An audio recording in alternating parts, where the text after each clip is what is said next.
Hello and welcome to a brand new episode of Look Forward. I'm your host, Jay. I'm here with my co-host, Brad. It's caucus time already, Jay. Why did they do this in New Hampshire? Like, do you realize, like, between New Hampshire and Super Tuesday, there's literally like a month? Is that normal? Like, is that typically how that goes, or is it not as sparse usually? I feel like that feels fast, but I got to tell you, I almost don't care. Like, it's weird, right? It's very weird. I wasn't really keeping track of like the day of the Iowa caucus, and then someone was like, "Yeah, it's tonight," and I was like, "What? Is it?" and most of that is because of exactly the outcome that happened, right? Like, yeah, I think we all saw what was going to happen, and we'll get into it, obviously. So I don't think I'm like deeply invested in, like, I haven't been terribly invested in the debates because, again, the big dog ain't there. And it's a bunch of yapping chihuahuas who refuse to call the big dog out for the most part. There's like one or two who will. So I find myself deeply uninvested in what happens to the Republican Party besides the future drubbing that I'm going to go out on a limb and say is going to happen. And we're going to use the numbers to talk about that. I told you my favorite. I've mentioned this before on the podcast. The only positive Iowa caucus story that I can remember is back in 2016 when the Democratic primary was going on, and it was Hillary Clinton and Bernie Sanders and Martin O'Malley were the three Democrats that were running. I still remember seeing a headline and a picture from an Iowa newspaper that said, and it had a picture of all three of them talking like outside of some place where they were doing a debate, I guess, or something along this nature. And the caption at the bottom was Hillary Clinton, Bernie Sanders, and unknown man speak together outside. Jesus Christ. And that was the day that Martin O'Malley's campaign ended. Oh, good Lord. Unknown man. I'm a governor, for God's sake. I'm not just some guy. Yeah, that's pretty bad. That's you got to pack it in at that point. God damn. I was on TV. Yeah, look, just a quick anecdote. Right before we came online, before I got in here, my wife said to me over dinner, she goes, "Hey, are you going to have any wine?" And I was like, "Yeah, we're going to talk about the caucus. I'm definitely going to have some wine. Like, I'm going to need it." Daddy needs his go-go juice. Look, it's I do not refer to wine as that. That's insane. So yeah, look, the Iowa caucus happened. This is only important if you are really a Republican and you think you're on the team and you think you're in it and you're making a difference. It went about as exciting as we knew that it would, right? Obviously, yes. Trump won with 51% of the vote in the Iowa caucus. I believe I saw a number quoted, don't hold me to this, but only a seventh of Iowa voters actually voted. Seventh of Iowa Republican voters specifically actually voted. So even less than what I was assuming. So to be fair, it was caucuses suck.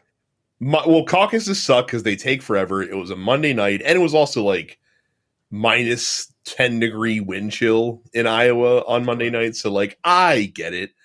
But allow me to say this. Okay. So before we start kind of analyzing the how it shook out, me, your typical coastal elite, whenever I have the opportunity to just dunk on a Midwest flyover state, I'm going to fucking do it. You should. And I remember when the conversation started about maybe Iowa shouldn't be first all the time. Maybe we should rotate it around or give it to another state that's more representative of the country. And Democrats did this, by the way, because their primaries don't start until South Carolina.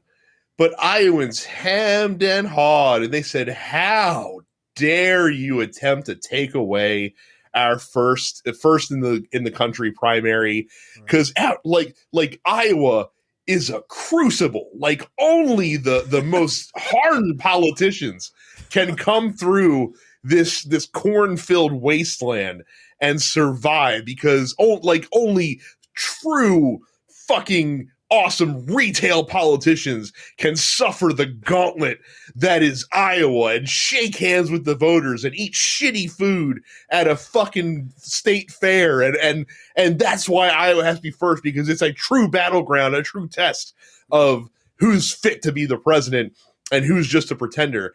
And the guy who got 50% of the vote is a dude who spent as much time in a fucking courtroom as he did in your state over the past several weeks. Actually, probably more time in the courtroom if we're right. Yeah, look, the idea that Iowa is some sort of bedrock of what America truly is nonsense. It is. Frankly, I know that this would never happen, but a more representative of the nation would be, I don't know, New York, California, you could say Illinois, right? Like, because there are people there. Texas, right? Like, there are people there. Doesn't just have to be Democratic states. We can throw red states in too. Right. But like Florida, sort of, right? Like, I mean, that's just a lot of meth addicts, but whatever. Like, there's still people, man. There's still people. But like large populated states, Iowa is not one of them, right? And it's nonsense, and it means nothing. I mean, didn't Ted Cruz win Iowa at one point? Like, so famously, I think that, and I could be wrong about this, but I think with the exception of, no, actually, I don't think I think it's every Republican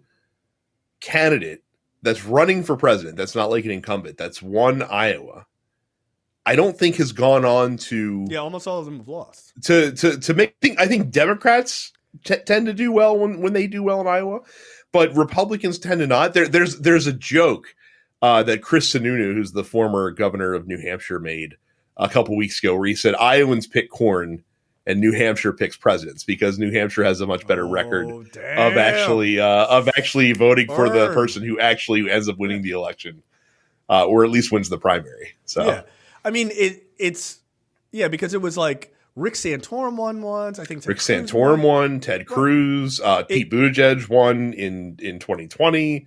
Right. They tend to be Hillary Clinton won in 2008. So did who won the Republican? I think it was it wasn't McCain. Who was his prime competitor? I can't remember who it was. Oh, I don't even remember. It was, I'm sure, somebody who didn't go on to do shit, right? Like fuck's sake, Pat Robertson won Iowa in 1988. So like, and he was this close. You can't even see my hands; they're far apart. He was this close to winning the presidency. Right. Yeah, it's nonsense. But it is interesting, right?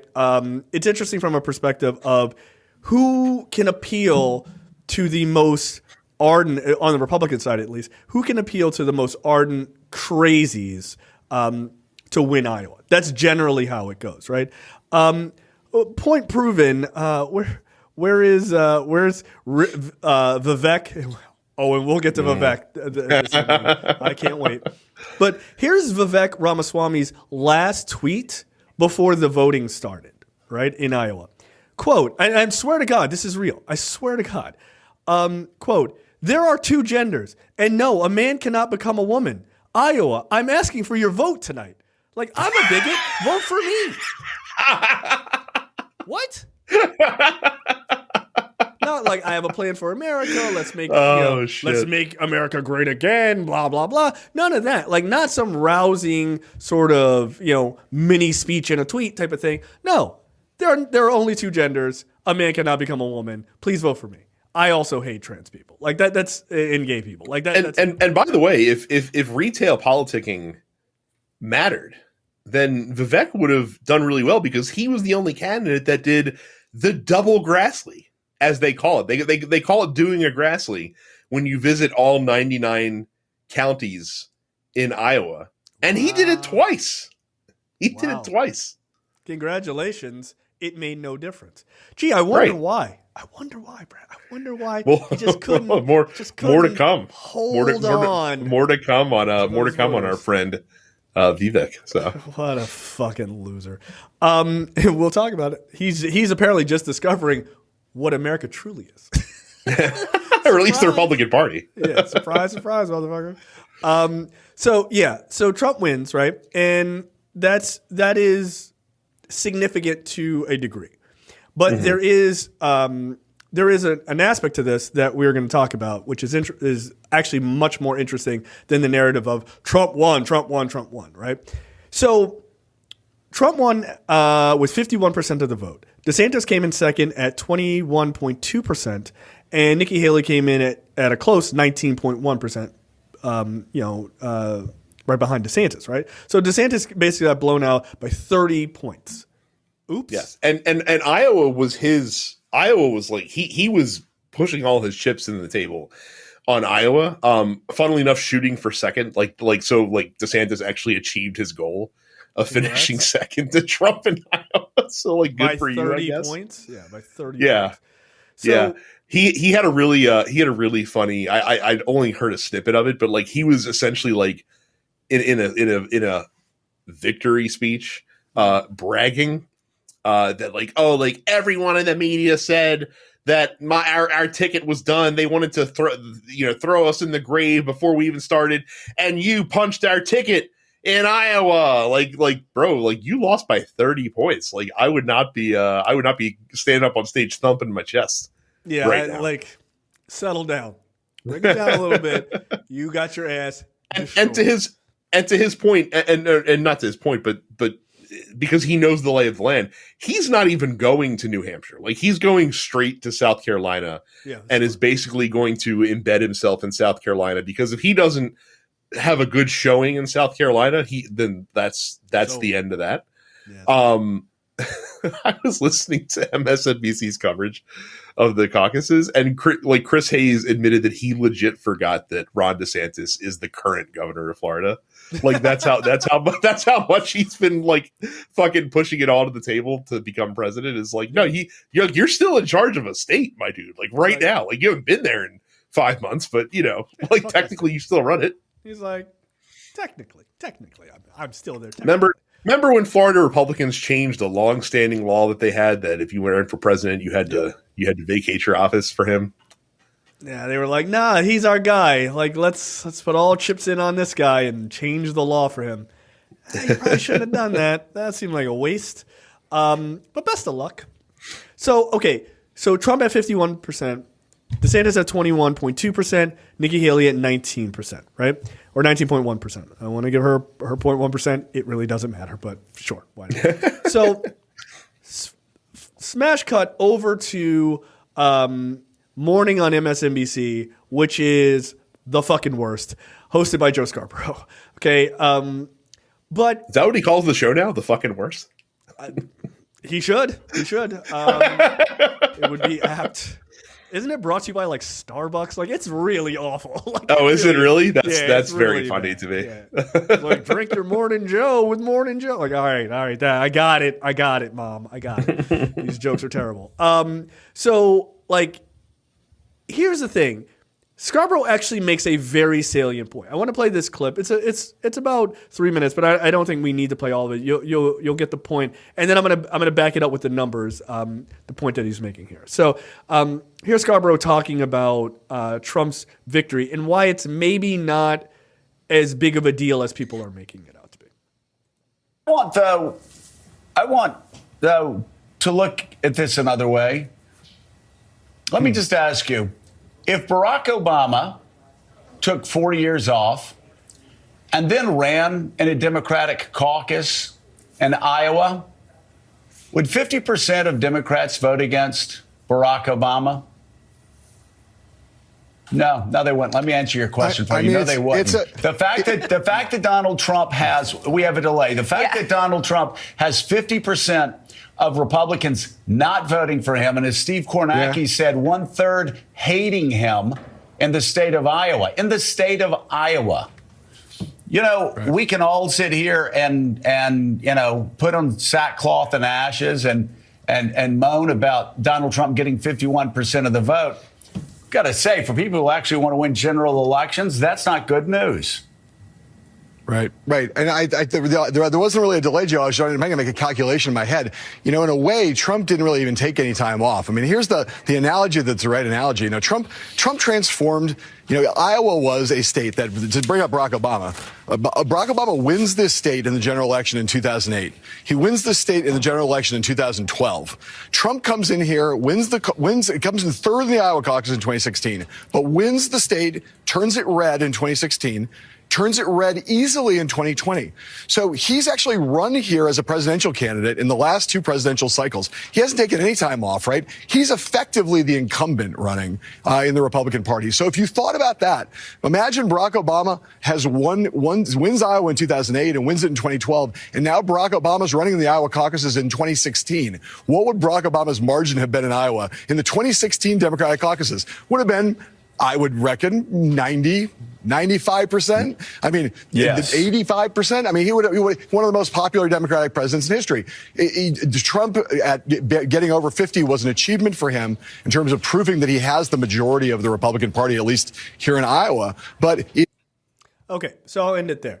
So his point, just to clarify, is that if Barack Obama wins, he wins an election, right? Mm-hmm. He gets through the primary, wins the general election. He runs again.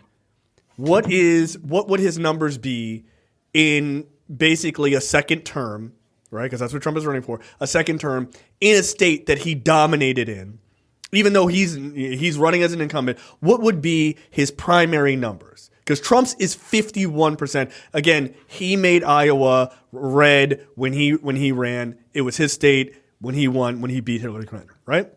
All right. Mm-hmm. Well, we don't have to really guess. We can actually look at what Barack Obama did in the Iowa primary in 2012 after being president for 4 years.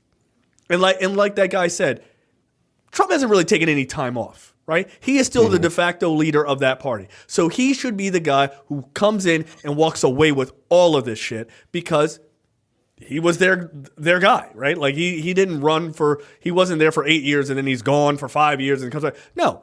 He's the next logical person to run again for that seat, right?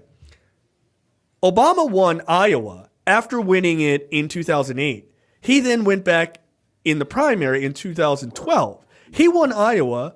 Want to take a guess? It's 98.46%. Oh, I would have underguessed. So. Yeah, well, you're a bit of a racist. Always bet on black, Brad. That should be a part of our Constitution. Come on. But seriously, it should be 98.46%. Meanwhile, Trump, under almost an identical scenario, barely gets over 50%. Mm-hmm. That is a devastating. And by the way, Iowa's very red. It's very fucking red. And the previous article that's linked there points out, it's the reddest of the red conservatives, and it's super liberal Democrats. So it's not it's just medium on this side and it's really hardened on this side. No, these are hardcore people on both sides, for their particular party. Obama can pull 98.46%, almost 99%. Trump couldn't get to 60%. Yeah. Well, and it gets worse because it gets even worse because Nikki Haley captured almost 20% of the vote, right? So 1 out of 5 Iowa Republicans voted for her in this caucus. And on exit polls, and take polling for what it is, it's a snapshot in time. But 3/4 of those voters, approximately, said that they would never. There's no circumstance. Well, actually, that's not true. They said if he was convicted of a crime, which he probably will be, they would not vote for Donald Trump. And a lot of man on the street interviews that I've seen for people that were caucusing for Haley have told they're I don't know who I'm going to caucus for, but I know who I'm not caucusing for, and that's definitely Donald fucking Trump. So and again 3/4 of 20%, which is 15% of the total vote, doesn't sound like a lot, but Trump doesn't have wide margins that he can work within to win a general election against Democrat. No, he doesn't. And and how does and like you said, like fucking Iowa conservatives are like rock red conservatives, like they are the evangelical Christians and all that stuff. Right. If he loses 15% of them, what does that look like in a Michigan or a Pennsylvania or Georgia or in Arizona? Georgia and again, like dude. Right, and he can't afford to lose those votes, and those votes are not going to him. A lot of them would probably go to Biden. A lot of those people would just fucking stay home. Like there's a lot of people who just wouldn't vote. A lot of those votes would probably go to some fucking moron like RFK or something like that, which, as we've talked about on the show, we think RFK is actually more of a detriment to Trump than to Biden because the crazy nonsense that he spouts is more appealing to people on the right than people on the left generally. So yeah, like that's a serious fucking problem. And then you're following that up with the fact that they're going to New Hampshire next week for their primary, which is the worst state for him because New Hampshire Republicans, I think it's the highest percentage of college educated Republicans in the country compared to their voter base. And Nikki Haley's trailing him, but she's trailing him by like single digits right now in New Hampshire. Dude, she could win. If she comes in under 10 points, that is a disaster for him. It's a disaster for him. Yeah. So, yeah. Good, great, grand. I love it. Now I'm invested. Like, because look, this is if you are. This is going to sound insane to say out loud, but if you are a person on the left who would normally vote in Democratic elections or like you vote for Democrats because that's the closest to what you believe. That's the same for us, right? We're not card carrying center left or center Democrats, right? Like, oh, I can't get enough of this fucking bullshit. No, we are progressives, but hey, man, I'll go with the team that's 85 to 90% of what I agree with versus the team that believes in negative 10% of what I agree with. Right? Mm-hmm. So if you are one of those people, you got to look at this and go, this is probably going, you can draw a reasonable, intelligent conclusion that Trump is likely going to win the nomination. Mm-hmm. But he's going to go into this thing wounded. He is. And I know the thought process here is, then they don't need me.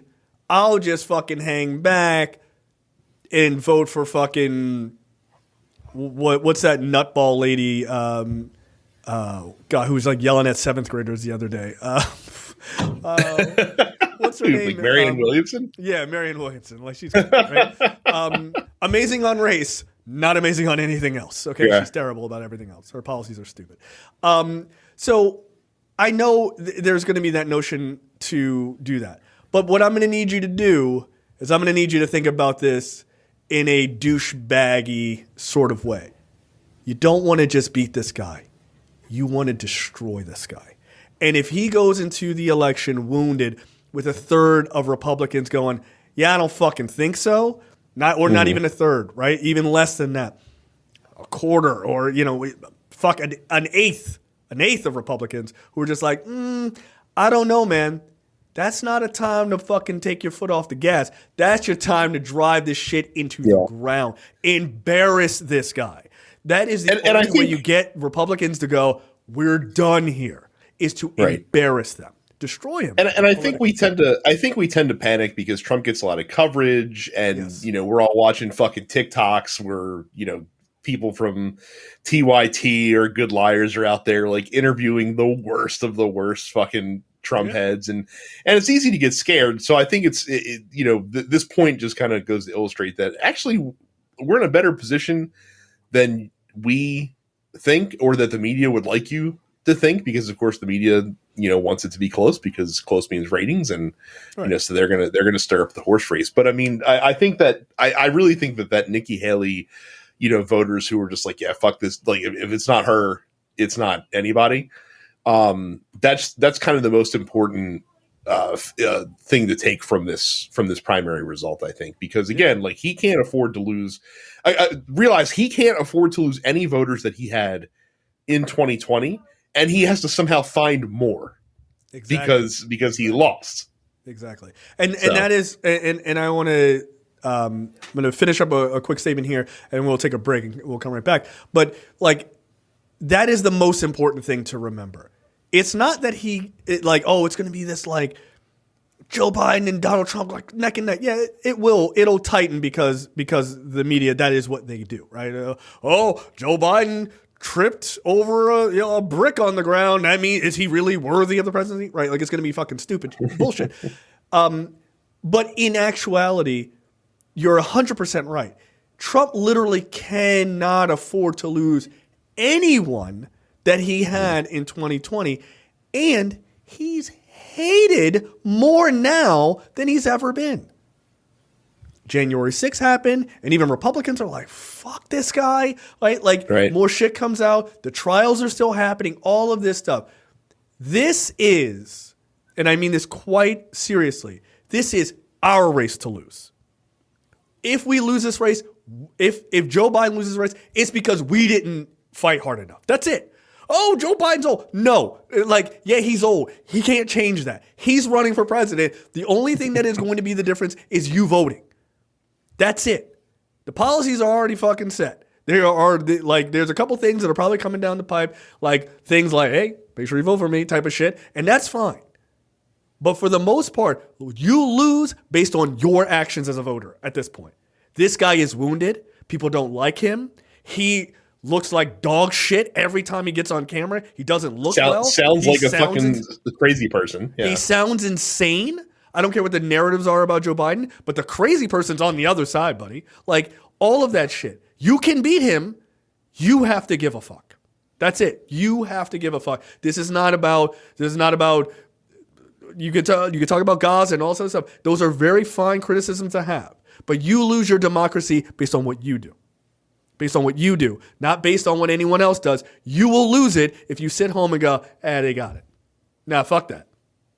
I'm not in the business. It's like that story that came out recently, and then we'll take a pause. That story that came out recently was like some it was like Grambling University versus some like little religious college. And they were like, we're going to play basketball, guys. It'll be fine. And they weren't even like in the same league, and they played. And it was like Grambling University was like, nah, fuck that. We're going to beat them by like 117 points. They're like, oh, that seems excessive. Nah, I'm not in the business of letting you score a point. I'm running the score up. Fuck that. You came to play. We came to play.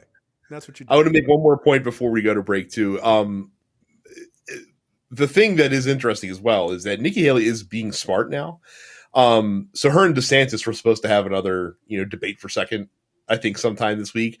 And she actually came out today and said, you know what? Maybe I skip every debate until Trump decides to show up, because it's not worth me going and debating Ron DeSantis, because he's not really in the race. So, oh, damn.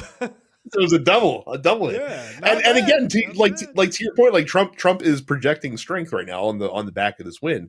Yep. But that might be a really good tactic to draw him out of his cave, because for her, she's right. It doesn't make sense.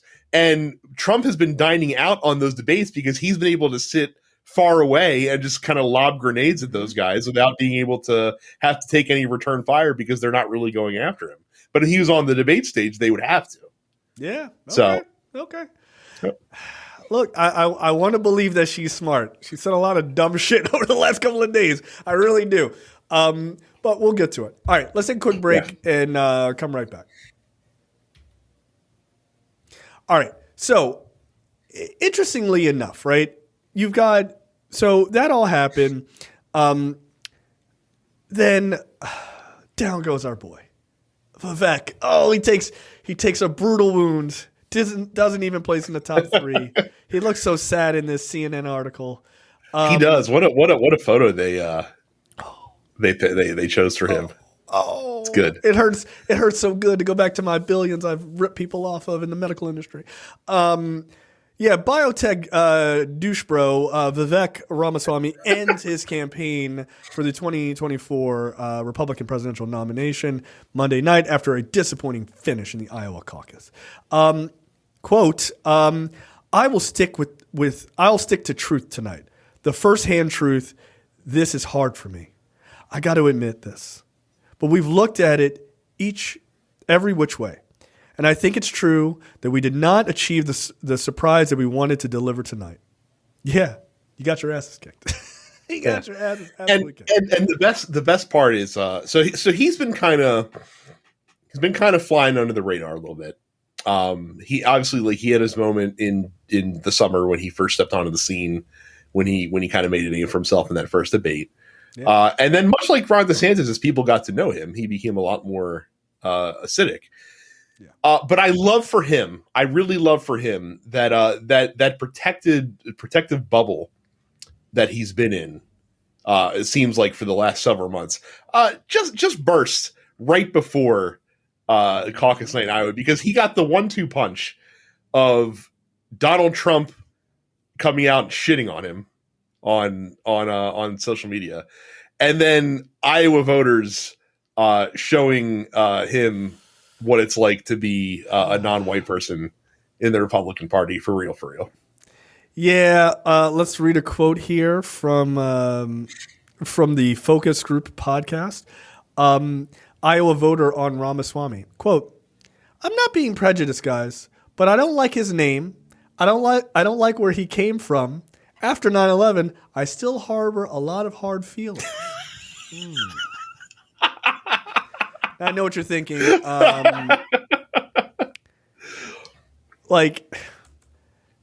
It's hard to imagine a person that dumb. But I don't think it's fair, in fairness, I don't think it's fair to rule out the idea that perhaps, not a lot of people saying this, but perhaps India did 9/11. I think that's... Jay, I like, as you've said before on the show, you and many listeners know, you have an Indian wife. When you moved to Mexico, did you warn AMLO that you perhaps smuggled in a potential terrorist into the country? I did not. Not. That's how we roll. We're movers and shakers. Yeah, look, I think that shit is fucking hilarious. I sent this to Micah, and he was like, where he's from? Cincinnati? Well,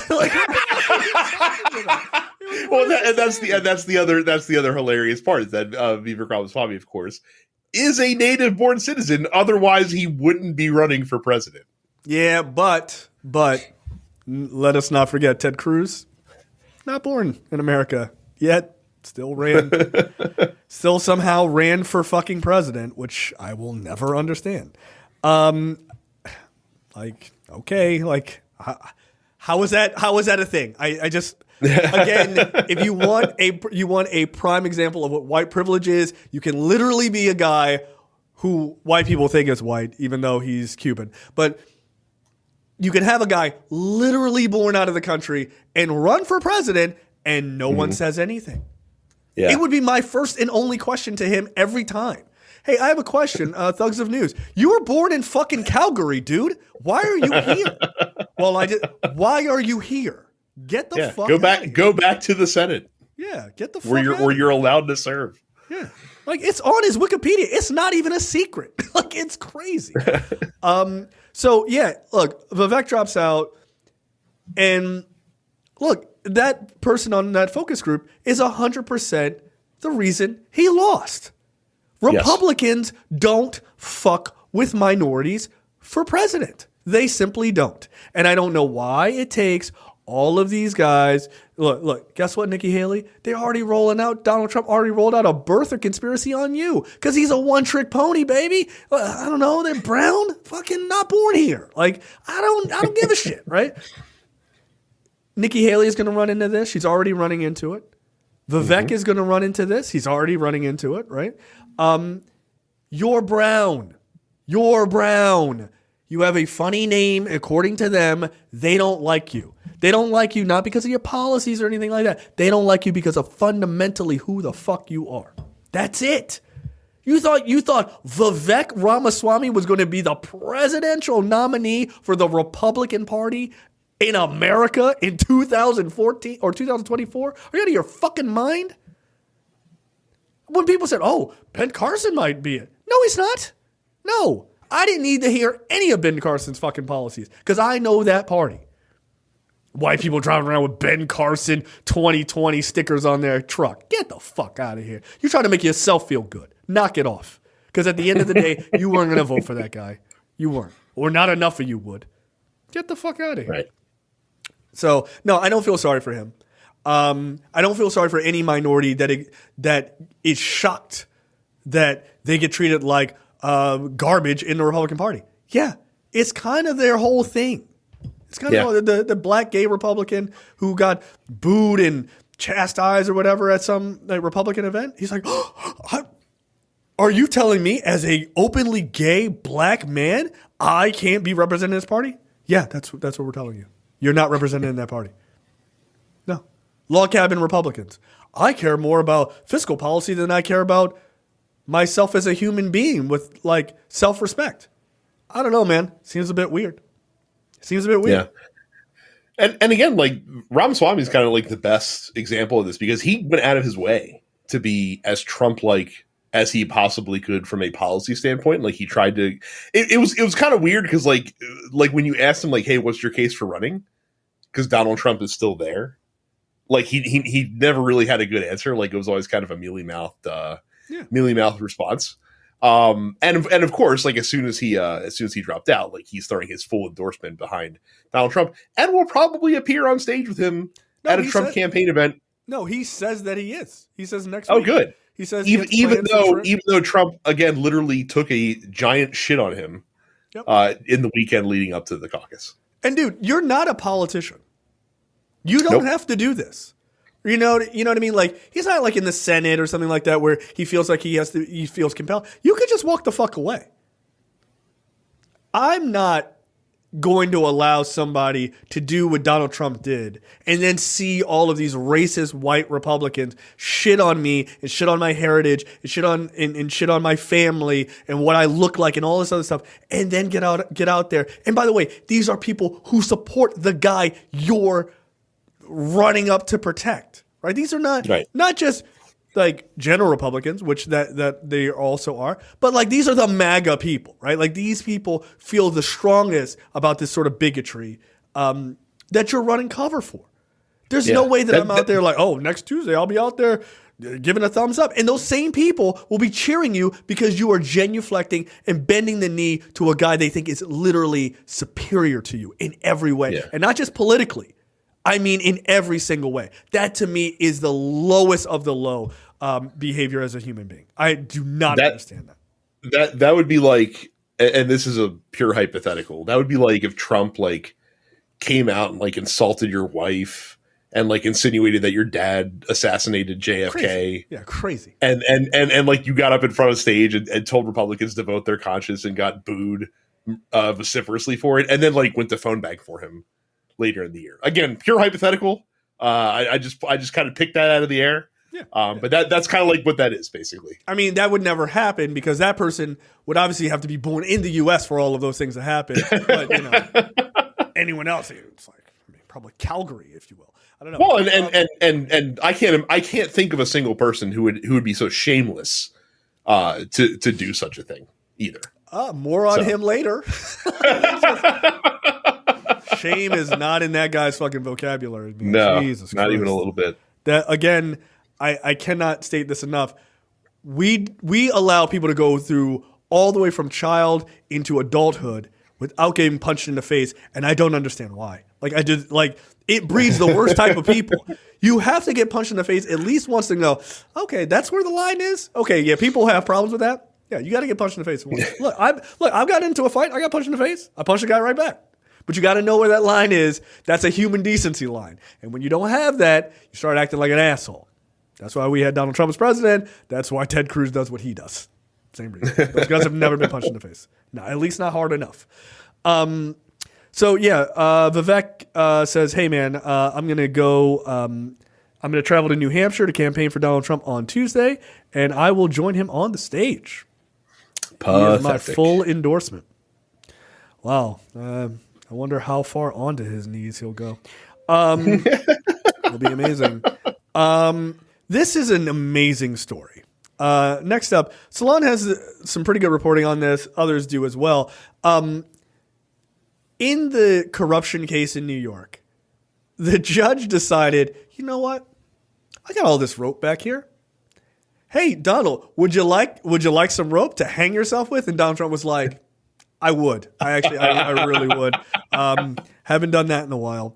Trump attorney Chris Keiss asked Judge Arthur Engoron, who was overseeing Trump's New York fraud trial, to allow Trump to speak on his own behalf during closing arguments. By the way, I have to interrupt. So apparently, Trump's team sent a letter to the judge the weekend prior to this to the closing arguments to say, hey, he wants to talk, and Goran was like, okay, he can, but here's my parameters that I'm laying out. Like, he has to stick to the facts of the case. He can't get up and on a soapbox. He can't politically grandstand. Like, he has he has a very narrow scope he can talk about, and if he agrees to that, I'll let him speak during the closing. And Trump's team was like, never mind. We're okay, because we know we're not going to get him to agree to that stuff. So then get to the courtroom, and this is them asking in real time, hey, actually, like, he does really actually want to speak. Mistake. Huge mistake. So what happens is exactly what you thought would happen. Trump gets up there and he starts a lengthy diatribe, according to this article, accusing the judge and the New York Attorney General, Letitia James, of waging a political witch hunt and demanding damages because the real fraud is on me. End quote. So what you don't want to do is go on a diatribe in your closing argument shitting on the judge, because remember, there's no jury here. It's just a judge. Because, by the way, in case you forget or in case you hear a bunch of bullshit, the reason there is no jury is because Trump's side was supposed to put in whether they wanted a jury trial or not, and they just forgot to do the paperwork. They just forgot. Oh, sorry, bro, my bad. He only hires the best people. Yeah. So he went on this diatribe, and then the judge literally had to, after a while, the judge shut him down and was like, to the lawyers, control your client. It's always a good look. Disaster.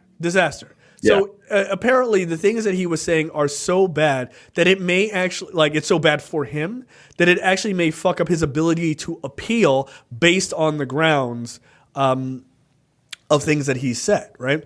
And like there was sort of a legal analyst on MSNBC, I thought, made a great point. It was like, listen, he normally would try to say, hey, I wanted to make my own statements. They didn't allow me to do it. This is not fair. This is the reason I want to have an appeal.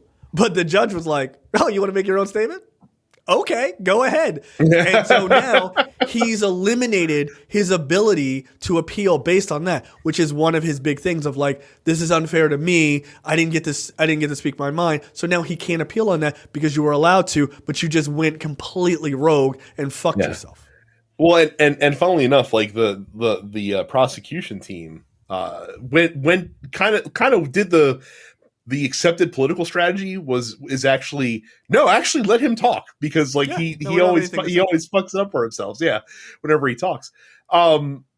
Even like one of the things that he said is an admission of guilt almost, because he was just like, basically talking about one of the allegations that Letitia James's lawyers made, saying that his penthouse was valued at 3 times larger than it actually is, and he's screaming like on the floor, like they just made a mistake, like it was just an honest mistake. I'm just like, bro, like you should admit that you did that.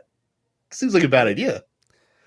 Yeah. And it's also very funny because as many have said before, what you got to see is a 78-year-old man who literally has never had to face consequences his entire fucking life, having to be put in a situation where he feels powerless or he feels like incredulous that he can't just have it his way, that he can't just say like, oh, like what I say goes and this is how it's going to be.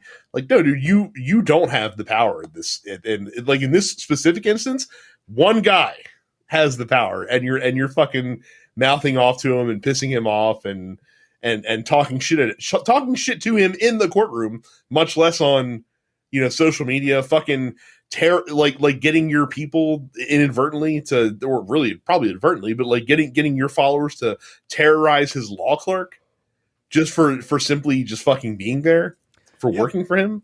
Well, and like, also he received the judge received a bomb threat that morning, the morning of the closing statement, right? So you're playing a dangerous game, man. You're playing a very, very dangerous game.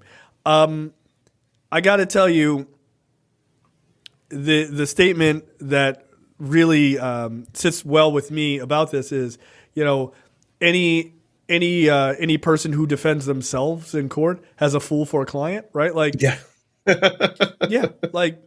As the old adage goes, like his lawyers have no control over him, because when they like you pointed out, they sent that message over the weekend like, can we allow that? And then they were like, they thought about it. They were like, nah, it's probably a terrible idea. And then Trump was like, I'm doing it. And they were like, I don't recommend it. I'm doing it. It was like, okay, they have no control over him.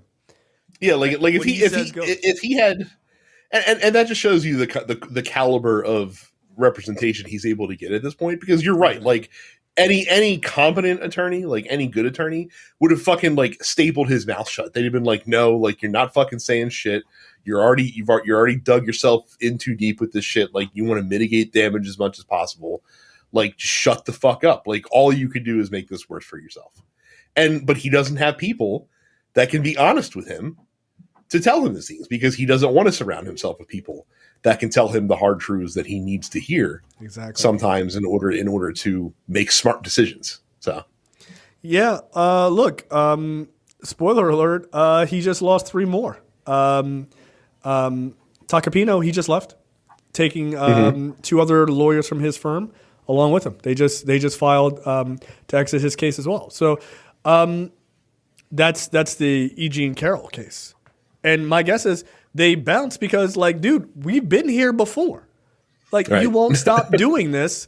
Yeah, we're done. Like, give us our money and we're out. So, or they probably got paid ahead of time, which would be smart. So, yeah, look, best of luck, dude. This is all your fault. You're gonna end up with a fucking public defender if you don't knock it off. I mean, actually, a public defender would be better than that fucking ass clown he has now. What's her name? Oh yeah, Alina Habba, who again is literally just auditioning for a TV position on Newsmax. Like I don't even think she's good enough to be on Fox. Like she's just probably gonna end up on fucking Newsmax or OAN or some stupid shit like that. Yeah, or she's just after Melania leaves, she's just next in line. I guess. Like ugh, I mean gross. But what if she seats his pants while he's wearing them? Oh, 100%. Like yeah, this is a prerequisite. I love that he had a professional dance team. That's crazy. Yeah, she apparently got shit on today because he was in the courtroom for the E. Jean Carroll. They're doing jury selection for the second E. Jean Carroll trial because he defamed her immediately after losing the first one, and she basically objected to something to the judge, and he overruled her, and or he sustained the objection, and she started arguing with him. He's like, hold the fuck up, like. You might be new here. He's like, but in my court, like when I make a ruling, that's the end of the discussion, not the beginning of one. So sit down, dude. I'm like, there's a part of me that thinks like, are these real lawyers? Like, are they real lawyers? Like, it's crazy. It's crazy this shit. I'm like, dude, I've watched enough like Law and Order that I feel like I know as much as these people do. Like. Not less, as much, if not more. It's crazy. Like, Jim Carrey did a better job as a lawyer in Liar, Liar than she's doing. It's like, objection. Like, good call. Like, that's it. It's like, what else do I have? I don't have anything else.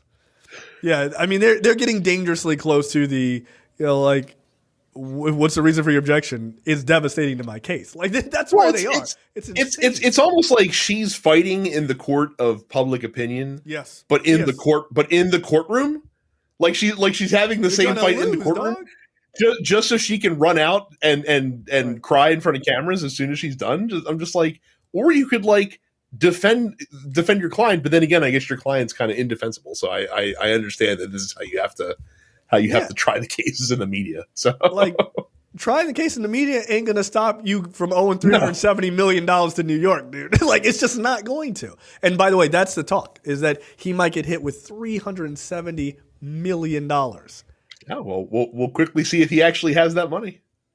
We'll see how much of a billionaire he is if it's legit. I think he doesn't have it. I don't think he has that money, dude. How amazingly funny would it be if he got hit with that fine and one of two things happens? Either he has to pay for it all, like all of a sudden his fucking campaign pack gets drained because it has to go towards paying the stuff, or the even funnier option is he pulls a Giuliani and files for bankruptcy. Yeah. Like, I thought you had it. Like, I get it's a lot of money, but you're a billionaire, right? Right? Allegedly. Right? Yes, allegedly. Sprinkle allegedly all over that. I don't think he has it. I think if he gets hit with a $370 million bill, I think he's going to be like, I'm doing bankruptcy because I'm very smart, and like fucking a bunch of genuine fucking bullshit. Like, no. Like, no, look, I'm the best. Like, yeah, you don't got the money. Just say, look, if you're a broke boy, just say that. Just say that. Like, it's all right. If you don't got the money, just say that. I think it's hilarious. All right, let's take a quick break and come right back. All right. This is a great story. Look, if you haven't been keeping up with this, this is a weird website for me to get this information, but I have seen it other places. Over at marijuanamoment.net, a real website. But they do have some good information here. The head of the U.S. Department of Health and Human Services, the HHS, says his agency has, quote, communicated the agency's position on marijuana rescheduling to the Drug Enforcement Administration, the DEA, and has continued to offer additional information to assist with the final determination. HHS, for the first time, confirmed that it has recommended moving cannabis from Schedule 1 to Schedule 3 under the Controlled Substances Act. On Friday, releasing a trove of documents it submitted to the DEA last year amid a Freedom of Information lawsuit initiated by attorney Matt Zorn. Look, this is a big deal. This is a huge deal. Early on, Biden had commissioned HHS to look back at marijuana and say, hey, let's do some research. Do we think that this should be federally rescheduled? Everybody who's ever smoked weed said, duh, man, what the fuck? Like, what are you talking about? And so that's what they did. And it's a good thing that they're doing this, because this is actually giving governmental sort of thought processes to how you get past this, how you get past, the Schedule 1 drug. I mean, that's fucking insane, by the way, right? Mm-hmm. These are, Schedule 1 drugs are like cocaine and like all of these like major hard drugs, right? Heroin and shit like that. So it's good. It's good for the HHS to come out and say, look, actually, this isn't that bad. Like, it doesn't have it's not harmless, right? There are things that you shouldn't do. You probably shouldn't smoke weed if you're pregnant, right? I'm okay to fucking say that. I know people do. Not a great idea. But it's not harmless, but it certainly isn't to the level of heroin. That's fucking crazy, right? So look, the DEA getting this information, spoiler alert, I don't think the fucking DEA is going to be like, well, thanks for the information, fuck off, we're not doing it. I don't think that's how this is happening. I think they're like, look, this is happening. We want to go through the proper channels and get this done. What are your thoughts on this? A combination of a couple things. So again, I think this is all this is the end of the train tunnel that we've seen coming for quite some time, as we've seen more states legalize marijuana for recreational use or medical use. We've seen, and this was a campaign promise from the Biden administration as well, was to try to decriminalize marijuana, and like it just feels like we're at an inevitable point right now. Like, this only helps to get either federal law on the books or just encourage states that are holding out to get their shit together. I think we've known for a long time that marijuana legalization was something that was on the close horizon, and I think that the timing of this is interesting because I think that the ball has now started rolling to where they can announce a full decriminalization on a federal level of marijuana, maybe in like August or September or October, when it's very useful to Biden trying to get reelected to be the president again. Listen, look. You throw it to this is easy work. This is easy work. This is politicking done right. Okay. Right. Yeah. Look, we sent it over to the fucking nerds over at the HHS. Had them pull out some beakers, figure out this shit. Right. Like, it was like the Joe Biden way of handling this. Right. Had the nerds handle it. They got in there. They smoked a little bit. Gave it to some monkeys. See how it went. Shit went pretty good. Right. Now that's cool. Got the nerds' approval. They're sending it over to the cops. Cops say, yeah, it's not so bad. We can figure this out. Let's put it in Schedule 3. And I'm going to give you some examples, by the way, of Schedule 1. I was actually incorrect. Cocaine is not Schedule 1. Cocaine is actually Schedule 2. Heroin is Schedule 1, by the way. Because heroin and weed pretty much the same. I've never done heroin, but I have smoked weed. Look, like, I'm going to go out on a limb and say not the same experience. I've seen heroin addicts, and I've never seen someone addicted to weed who looks like that. So it's perfect politicking, right? You send it over to the cops. The cops say, all right, cool, boom, we're good. Like you said, August, September's probably really good, right? Because Americans have the fucking memory of goldfish, if we're being honest. September is like, boom. Big Joey comes out, shit's descheduled, have a good time, smoke them if you got them, right? Riding right into November, everybody, young people are happy, they can get their fucking weed, and you're good to go. It's done, right?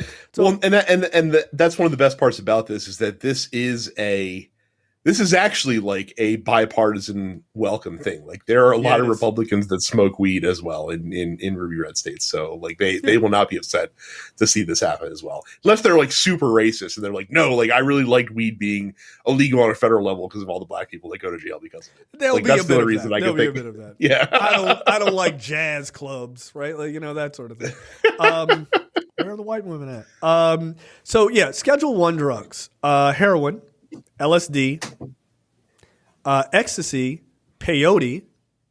You seeing a commonality here in weed, guys, like weed. Some of these make you think that you're seeing things that are not there. The other one makes you want some Doritos real bad. Like, that's it. Seems a little bit strange. So how is cocaine Schedule 2 then? Good question. Schedule 2 drugs, substances or chemicals are defined as drugs with high potential for abuse. Yeah. With use potentially leading to severe psychological and physical dependence. These drugs are also considered dangerous. Some examples are cocaine, Vicodin, methamphetamines, methadone, Dilaudid, Demerol, oxycodone, Oxycontin, fentanyl, Adderall, Ritalin. These are like some pretty fucking severe drugs. By the way, we give kids Ritalin, right? Like, we give kids Ritalin, and that's somehow lower than marijuana. Like, again, how that makes sense, you got me. By the way, we give people Oxycontin and fentanyl. We have an entire fucking crisis because we've been giving people these Schedule 2 drugs. Weed, just a bit too much. Again, They use it when people don't have appetites, when they're like dying. And it's like, I have cancer. And they're like, hey, you're wasting away. Would you like to eat an entire sleeve of Oreos? Have some weed, right? Like, it's a good drug. It's fine. It's only going to lead to diabetes. Like, that's the worst. I mean, I'll tell you. The other night, me and the wife got relaxed. That tin of Danish butter cookies that were sitting on the fucking sideboard did not stand a chance. It did not stand a chance. So see, look. That should be a Schedule 1 drug. Cookies. It should be, marijuana should be a Schedule 1 drug only in proximity to junk food. Like that's the only fucking problem. So Schedule 3 drugs that hopefully marijuana, or I don't even think it's hopefully at this point, I think it's a foregone conclusion that marijuana will make it in the company of. Products containing less than 90 milligrams of codeine. So that's like Tylenol with codeine, okay? Mm-hmm. Ketamine, anabolic steroids, and testosterone, right? Yeah, these are things that can be abused, right? Like, obviously, Schedule 3 drugs and substances are defined as drugs with moderate to low potential for physical and psychological dependence. Schedule 3 drugs Schedule 3 drug abuse potential is less than Schedule 1 and Schedule 2, obviously. But more than Schedule 4. Why did you even write that? That's how numbers work. So yeah, I mean, yes, you can abuse ketamine, you can abuse anabolic steroids, and you can abuse testosterone, which is an anabolic steroid. I don't know why you wrote that twice, but you can abuse those things. But 9 times out of 10, those things are not going to destroy your life, right? Like unless you go honestly, weed could probably be Schedule 4 because isn't Schedule 4 probably like alcohol is probably living in Schedule 4 and like nicotine and stuff like that. Oddly enough, Schedule 4, Xanax. Xanax is Schedule 4. I would think that would be higher. Valium is Schedule 4. Ambien is Schedule 4. Dude, people get addicted to Ambien. Like, Roseanne Barr blew her whole career up over Ambien. Like, you fuck your whole life up over that. And tramadol is another Schedule 4 drug, right? So yeah, look, Schedule 3, Schedule 4, I'd probably put it at, I think Schedule 3 is okay. But what that means is you can buy these things now, like anabolic steroids, ketamine, you need prescriptions for those, right? Mm-hmm. My guess is they're not going to be prescription based for marijuana. That would make no sense, right? What it'll just mean is that you'll have to go to a reputable place to buy it, which is all the places you can buy it now that are not on the street. So the Starbucks like weed dispensaries. At least when I lived back in the States, my weed dispensary was near a Whole Foods, and it looked nicer than the fucking Whole Foods inside. It was ridiculous. Oh yeah, no, the one right down the street from me. Like when I went in there, I was like, this doesn't look like a place you'd fucking buy weed from. This is lovely. This looks like a place that I should be in here to buy like a fucking stereo. Like that's like the interior that we're dealing with. Yeah, it's just like, oh, this is very fancy. I like it, and I'd like to buy a duffel bag worth of weed, please. So look, I think this is good. I think again, from a politics standpoint, you drop this shit September. If you really want to be a dick about it, you drop it October. That'll really make Republicans mad. Even the ones who agree with it are like, God damn it, Joe Biden, that's really smart. I wish we would have thought that. And it'll make the evangelicals continue to look completely out of touch because they're the ones that are going to complain about it. Oh, yeah, dude. I mean, look, the reality is they're going to be pissed. This is going to ruin America. Yeah, guess what? It's in a bunch of states already, and it's not. It's not ruining them. Everyone's fine. No. Everyone's fine. Like, there has not been, sure, there's been like the occasional story, and I mean occasional, like super, super rare, of people like going to California and eating like some giant cookie the size of their head, and it's like, this has too much weed in it. And then they like just passed out for a fucking day, and then they got up and they were like, I'm going to eat a whole bag of Doritos. That's it. Yeah. That's it. Like, you might think they're dead, but in about 30 minutes, they'll be back up. Right? Like, that's it. So, yeah, it's fine. Everybody's going to be fine. I think this is a great thing, and I'm very happy that America's finally getting their shit together. Okay, that's the end of the free portion for this week's episode of Look Forward. Make sure you go to lookforwardshow.com/premium. Sign up for premium content. It's only $5 a month or $50 for the full year.